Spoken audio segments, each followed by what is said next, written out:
Aviso. Tudo bem discordar de mim e tudo bem discordar do Chad também, mas só tenha respeito quando for dar sua opinião. O golpe da imortalidade. A cada 100 anos dizem que o diabo e o judeu errante se encontram na taverna Wake Horse, em Londres. E é verdade. Em parte. Na verdade, não é o diabo e o judeu errante que se encontram lá, mas sim o deus dos sonhos e um homem chamado Rob Gadlin, que é imortal. Tudo começou lá em 1389, quando Morte, a irmã do sonho, decidiu conceder a Rob a vida eterna, como uma espécie de experimento. A única condição era que, a cada 100 anos, ele e Sonho se encontrariam novamente, para que, quando Rob inevitavelmente quisesse a morte, ele pudesse recebê-la. Na real, esse não é um acordo tão ruim. Me pergunto até onde o ser humano iria. Você é imortal sob a condição de que a cada 100 anos você pode pedir pela morte. Eu diria uns 1000 anos.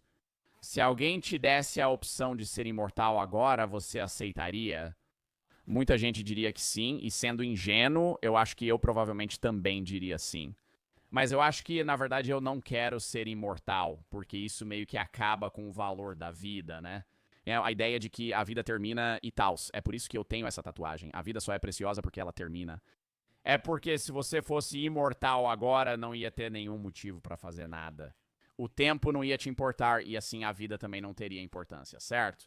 Na verdade, se você fosse imortal, você nem estaria dentro do conceito de vida e morte. Sim, há um ponto de início, mas sem um final, você realmente está vivendo. Não tem como distinguir um do outro. Você só existe. Mas eu acho que a vida é curta. Eu ia amar viver uns 300 anos. Acho que seria o auge da vida. Viver 300 anos seria foda pra caralho. Uns 250. Pode ser até 100 anos, não sei. Depende também da sua condição de vida. Porque se eu pudesse manter a forma física que tenho agora e viver 100 anos, 200 anos, 300 anos, seria incrível. Mas se você tá envelhecendo, tipo, e é um homem de 88, 90 anos, é uma droga, né? Quando alguém vive até 126 anos, vive bem até seus 80 ou 90, mas nos últimos 10, 15, 20 anos já não tão bem, já sabem.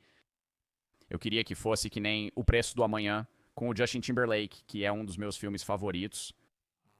Não tô falando daquela coisa de dirigir bêbado, mas esse é um filme da hora. E é a ideia de que tempo é dinheiro, certo? Dinheiro é tempo, você vive de graça só até os 18 anos. Quando fizer 18 anos, um ano passa a contar no seu relógio e se chegar a zero, você morre.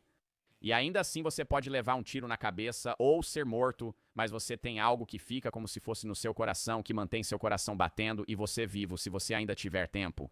Alguns têm milhões ou bilhões de anos e trocam isso enquanto os pobres vivem de horas.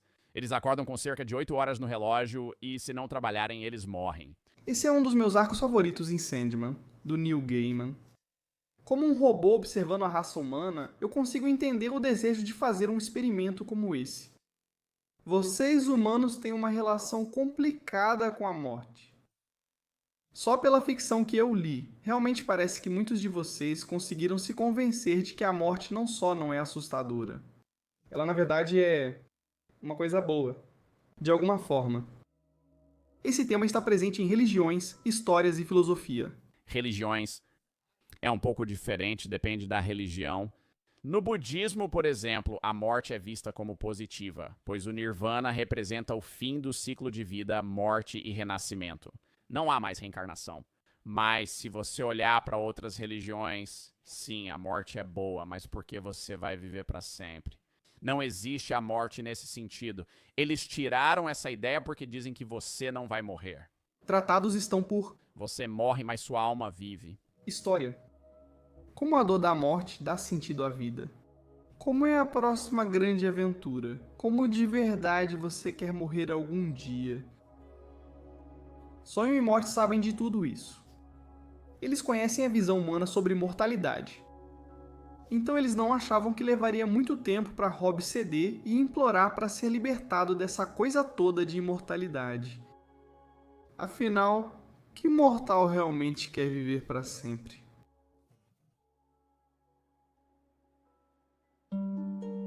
Eu acho que muita gente gostaria de viver para sempre, mas acabaria se arrependendo dessa decisão mais tarde.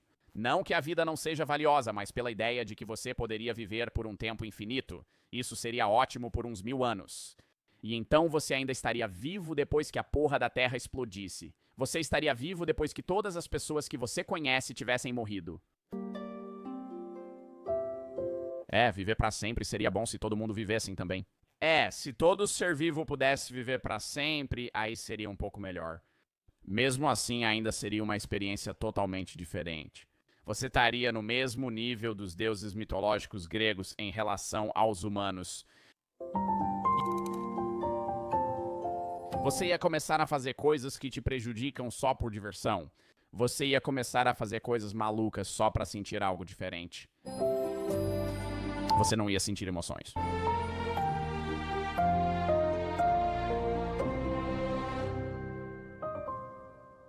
Só pra você saber, aqui vai uma pergunta interessante.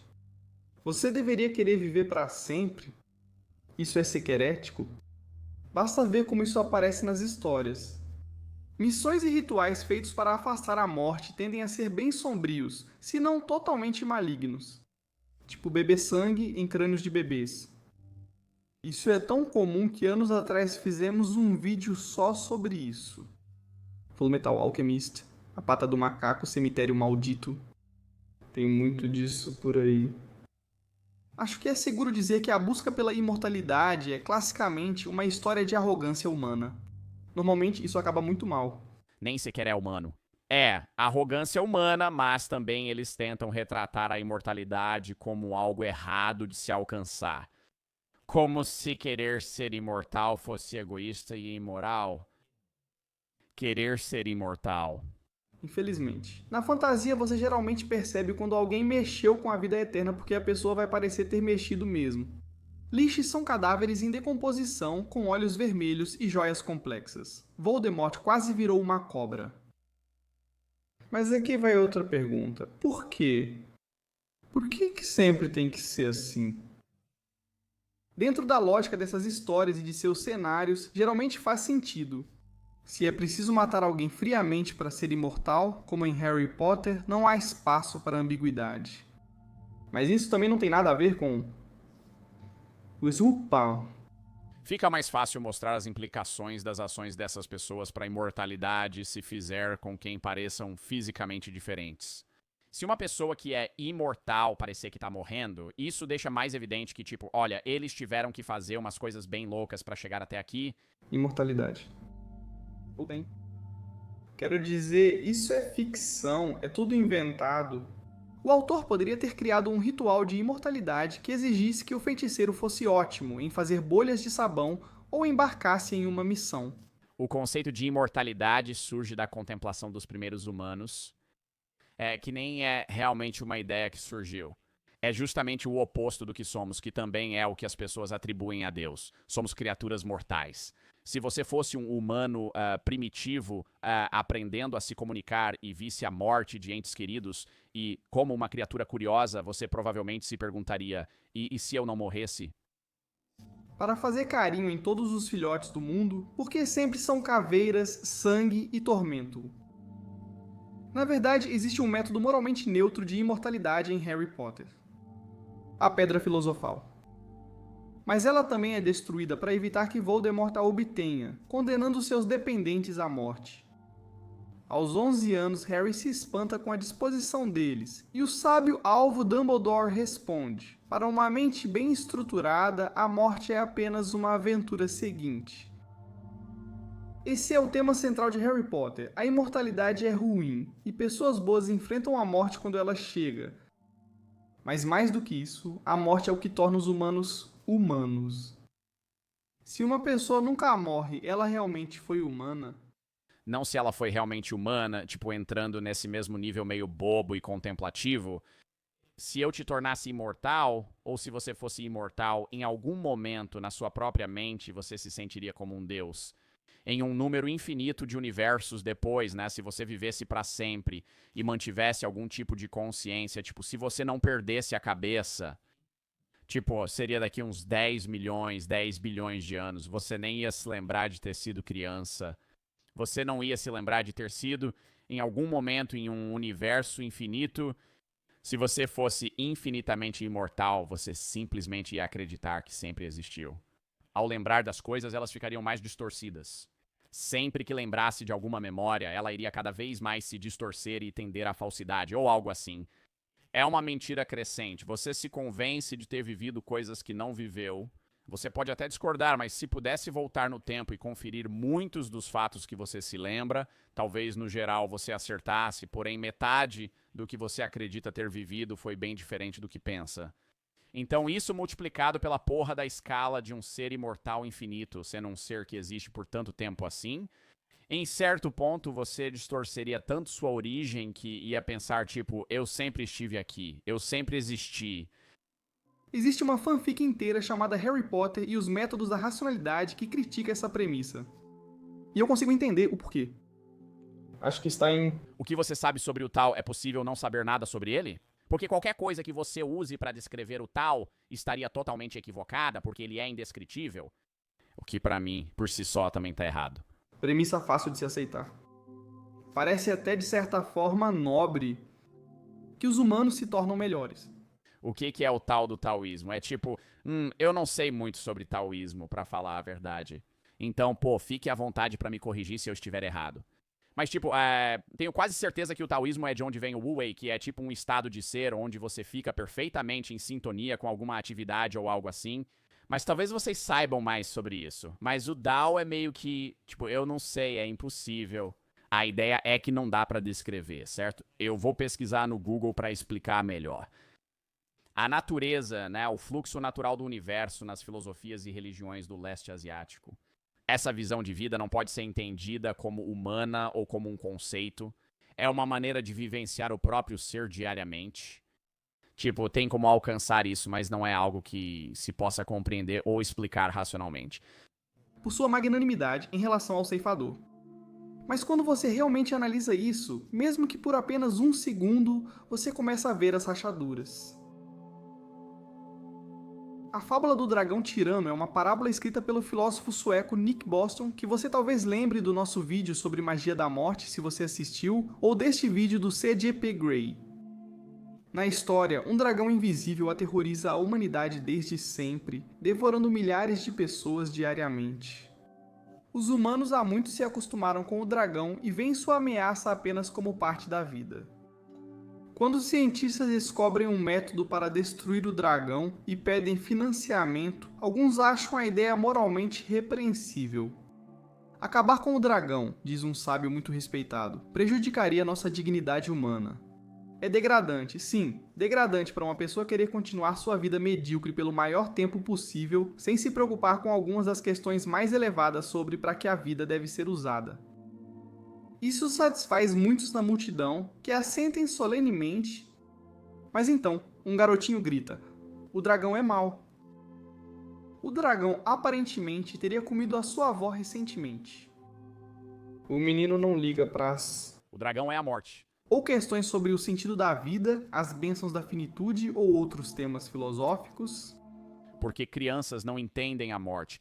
Isso é algo que, conforme você envelhece, você passa a compreender por completo. Explicar a morte para uma criança de 5 anos é quase impossível. Elas ficam tristes, mas não compreendem de fato o que é morrer. Elas não conseguem compreender o fato, a finitude, a finalização, o término da vida. Ele quer a vovó de volta. Ela ia fazer biscoitos de gengibre com ele, e o dragão a levou embora. A fábula do dragão tirano foi publicada em 2005 no Journal of Medical Ethics. Porque é disso que se trata essa questão da imortalidade. Ética médica. Muitos humanos acreditam que tentar escapar do próprio destino é uma afronta ao divino, uma perversão da ordem natural ou um problema filosófico. E ainda assim, apesar de toda essa postura grandiosa, vocês ainda fazem pequenas tentativas de adiá-lo. Vocês procuram médicos para tratar doenças e criam tecnologias como cintos de segurança e airbags. Às vezes, vocês até iniciam intervenções médicas que, embora quase certamente prolonguem um pouco a sua vida, inevitavelmente tornam a experiência muito mais miserável. E essa é a tristeza dos cuidados paliativos também. Porque à medida que você envelhece, vai encontrar problemas na sua vida que precisam ser resolvidos com intervenção médica. Você precisará de cirurgias e passar por coisas que vão te atrasar. E você vai fazer essas coisas, porque um dia você vai se sentar e pensar: bom, eu ainda tenho uma vida muito longa para viver pela frente. E passar por isso vai me permitir ver essas coisas e viver uma vida plena, mesmo que isso me traga um resultado pior no início. Quando pessoas envelhecem e precisam de diálise por conta de falha nos rins, tipo, aos 88 anos, elas pensam: se eu tiver que fazer diálise 5 horas por dia, todos os dias, eu não vou estar vivendo, porque eu durmo 16 horas por dia.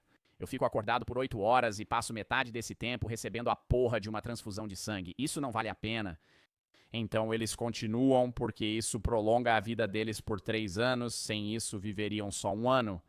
Muitas pessoas idosas optam por cuidados paliativos ou não recebem o tratamento que poderia salvar suas vidas porque preferem viver 1 ou 2 anos bons do que 5 anos ruins. Mesmo que isso vá prolongar a vida deles, eles já estão num ponto onde eles têm tão pouco tempo de vida restante que ter um pouco menos não é tão ruim assim. Porque eles vão poder realmente viver e aproveitar esses últimos 2 anos em vez de ficar presos a máquinas pelos últimos 5. Ainda mais confuso para todo... Tô aqui pra uma vida boa, não longa.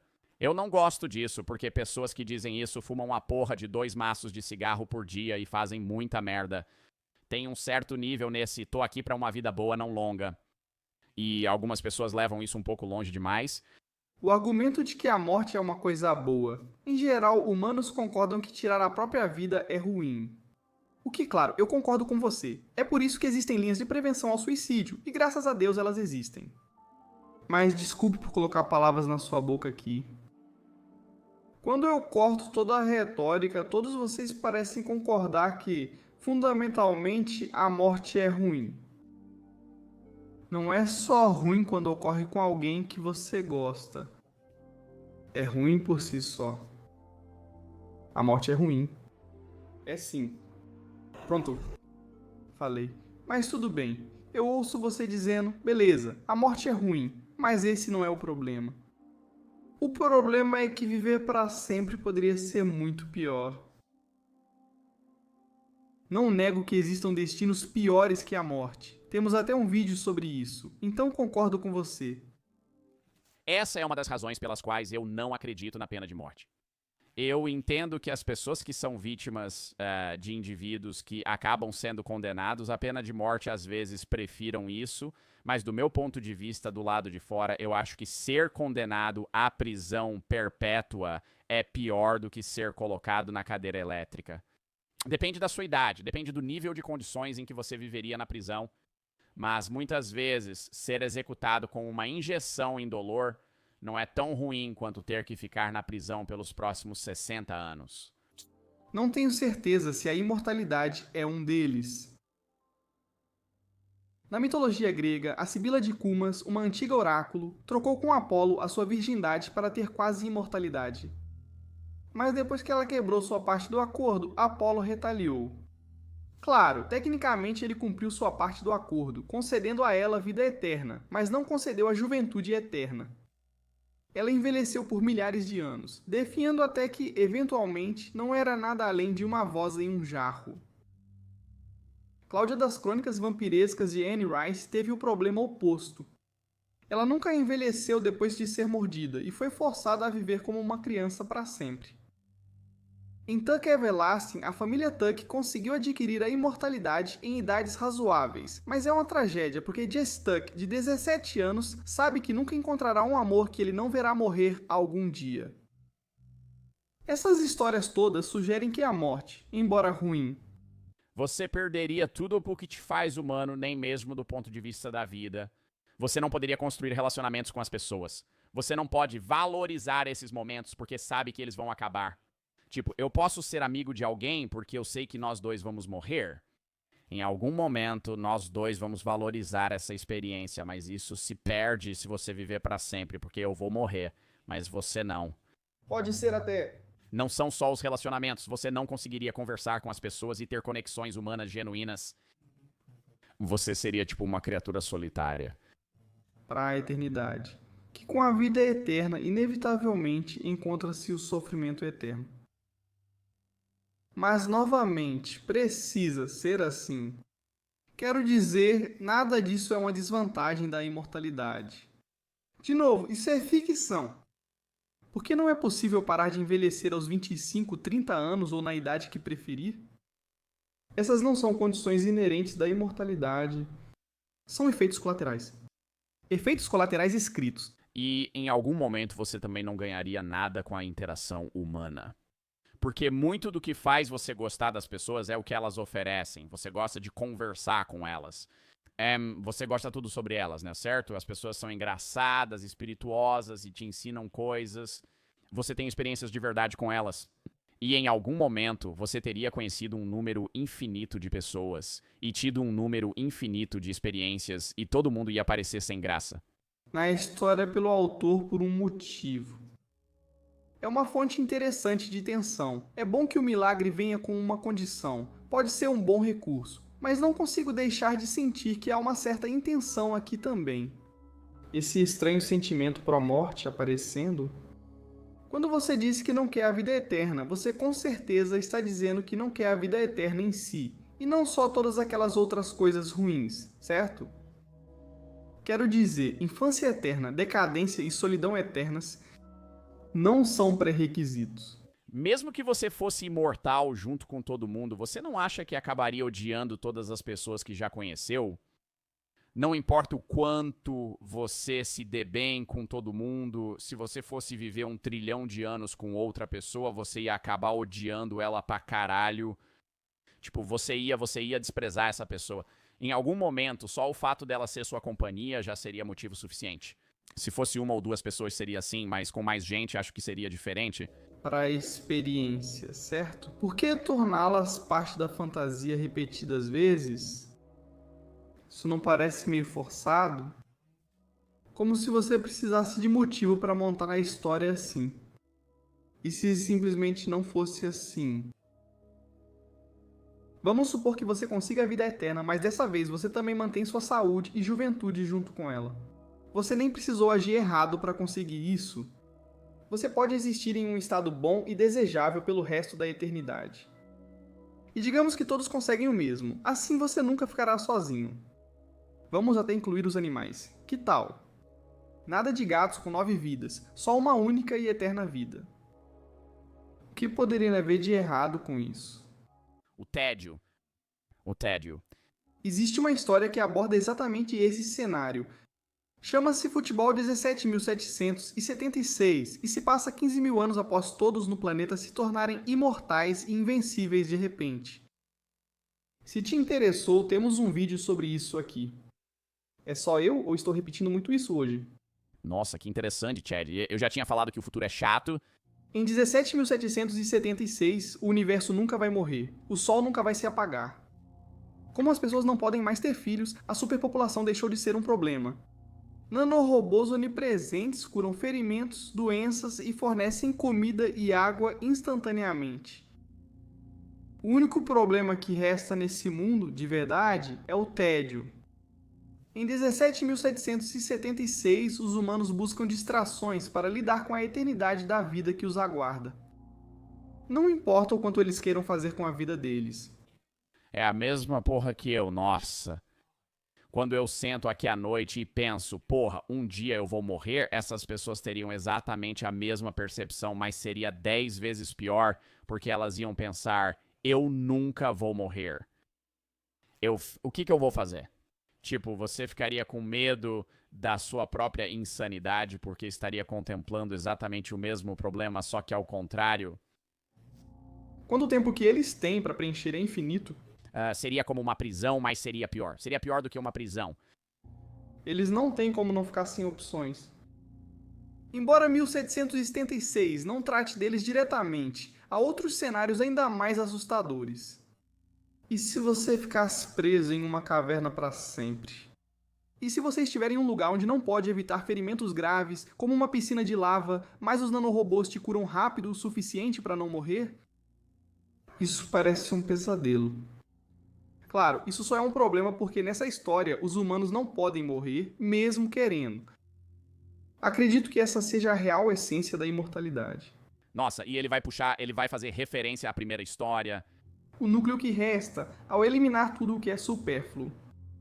Se você é imortal, você não pode morrer. Você não tem escolha nisso. Mas, novamente, isso é ficção. Isso realmente precisa ser o... Mas e se um deus imortal existisse, ficasse entediado e criasse os humanos? E é por isso que coisas ruins também acontecem para entreter ele mesmo? Isso é típico da mitologia grega, é assim que ela funciona. Faria sentido. Se você fosse um deus imortal com poder ilimitado, incapaz de morrer ou se matar e tivesse que viver para sempre, você provavelmente criaria coisas para zoar e se divertir. Caçu? Digo, por que imortalidade precisa significar imortalidade permanente? Por que não pode ter só, sei lá, um botão de desligar? Talvez esse seja o cerne da questão. Quantas pessoas, depois de terem a chance de experimentar a imortalidade, acabariam se cansando disso? Na série The Good Place, os personagens iniciam a criação de uma nova... Eu tive que parar de assistir essa série porque ela me dava pesadelo. Tipo, de tanto que eu assistia, eu pensava que tava no lugar bom. É basicamente um negócio estranho, é uma série estranha. Depois que você morre, vai pro lugar bom ou lugar ruim, tipo céu e inferno, e você vira imortal nessa cidade. Uma nova versão do céu. Um lugar maravilhoso e pacífico onde aqueles que superaram os defeitos de personalidade que os atormentaram em vida podem relaxar por toda a eternidade. Mas também há uma porta. Uma porta que, ao ser atravessada, encerra completamente a sua existência. Os 4 protagonistas passam muito tempo nesse novo e melhorado lugar bom. Mas no final do último episódio, todos eles, exceto um, decidem atravessar a porta.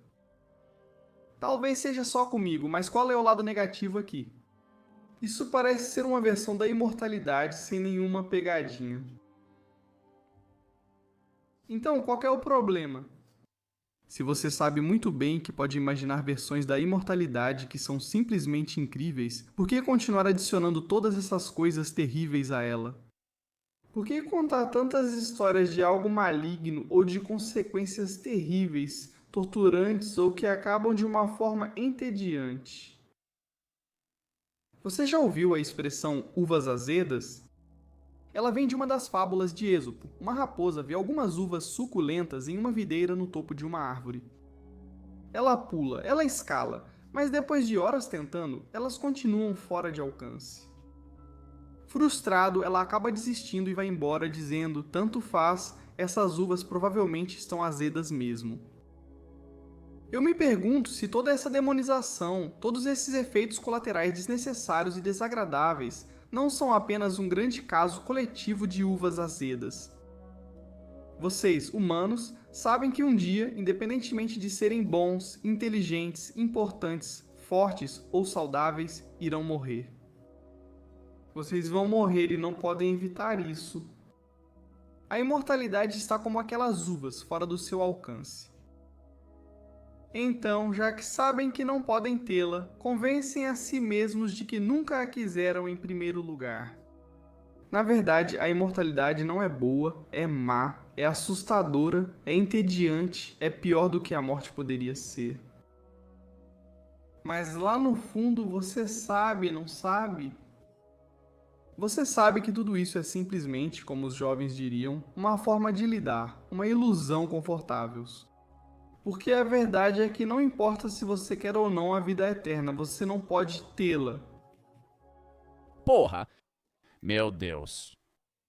Ah! E sinceramente, tá tudo bem.